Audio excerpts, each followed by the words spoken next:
where the regime is assessed to keep chemical weapons in breach of Syria's obligations under the Chemical Weapons Convention.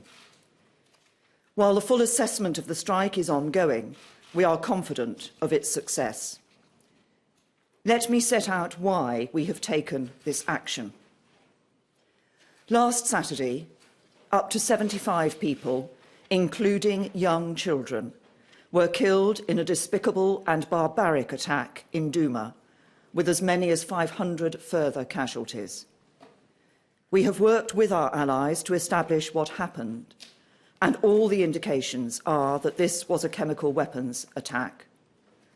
We have seen the harrowing images of men, women and children lying dead with foam in their mouths. These were innocent families who, at the time this chemical weapon was unleashed, were seeking shelter underground in basements. First-hand accounts from NGOs and aid workers have detailed the most horrific suffering, including burns to the eyes, suffocation and skin discoloration, with a chlorine-like odour surrounding the victims.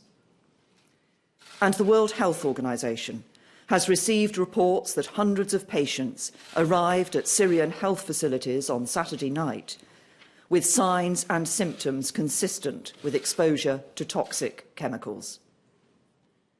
We are also clear about who was responsible for this atrocity. A significant body of information, including intelligence, indicates the Syrian regime is responsible for this latest attack. I cannot tell you everything, but let me give an example of some of the evidence that leads us to this conclusion. Open source accounts allege that a barrel bomb was used to deliver the chemicals. Multiple open source reports claim that a regime helicopter was observed above the city of Douma on the evening of the 7th of April. The opposition does not operate helicopters or use barrel bombs. And reliable intelligence indicates that Syrian military officials coordinated what appears to be the use of chlorine in Douma on the 7th of April. No other group could have carried out this attack. Indeed, Daesh, for example, does not even have a presence in Douma. And the fact of this attack should surprise no one. We know that the Syrian regime has an utterly abhorrent record of using chemical weapons against its own people. On the 21st of August 2013, over 800 people were killed and thousands more injured in a chemical attack also in Ghouta. There were 14 further smaller-scale chemicals attacks prior to that summer. At Khan Sheikhoun on the 4th of April last year, the Syrian regime used sarin against its people, killing around 100 with a further 500 casualties. And based on the regime's persistent pattern of behaviour and the cumulative analysis of specific incidents, we judge it highly likely both that the Syrian regime has continued to use chemical weapons since then and will continue to do so. This must be stopped. We have sought to do so using every possible diplomatic channel, but our efforts have been repeatedly thwarted, both on the ground and in the United Nations. Following the sarin attack in eastern Damascus back in August 2013, the Syrian regime committed to dismantle its chemical weapon programme, and Russia promised to ensure that Syria did this, overseen by the Organisation for the Prohibition of Chemical Weapons. But these commitments have not been met.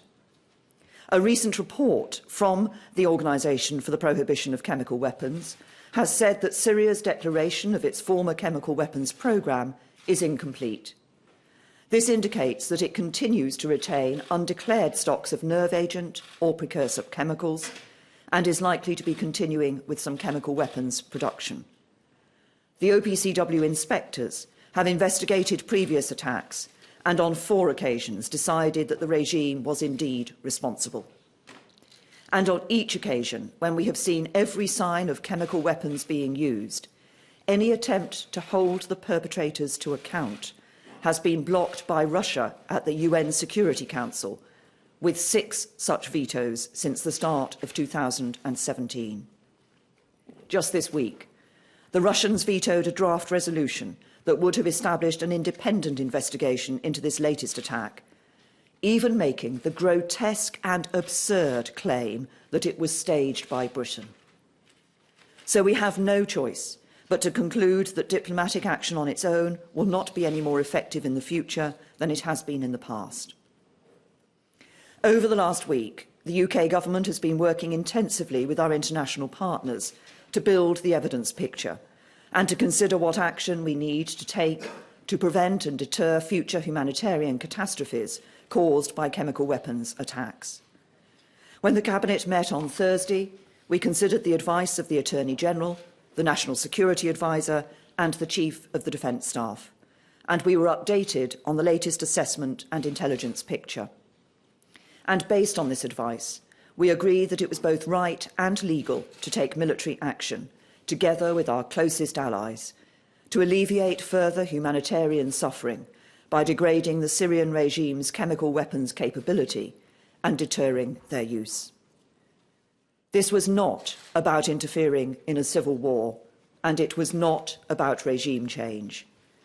As I discussed with President Trump and President Macron, it was a limited, targeted and effective strike with clear boundaries that expressly sought to avoid escalation and did everything possible to prevent civilian casualties. Together, we have hit a specific and limited set of targets. They were a chemical weapons storage and production facility, a key chemical weapons research centre, and a military bunker involved in chemical weapons attacks. Hitting these targets with the force that we have deployed will significantly degrade the Syrian regime's ability to research, develop and deploy chemical weapons.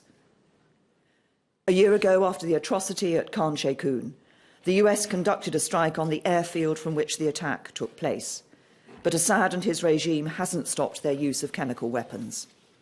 So last night's strikes by the US, UK and France were significantly larger than the US action a year ago and specifically designed to have a greater impact on the regime's capability and willingness to use chemical weapons. And this collective action sends a clear message that the international community will not stand by and tolerate the use of chemical weapons. I also want to be clear that this military action to deter the use of chemical weapons does not stand alone.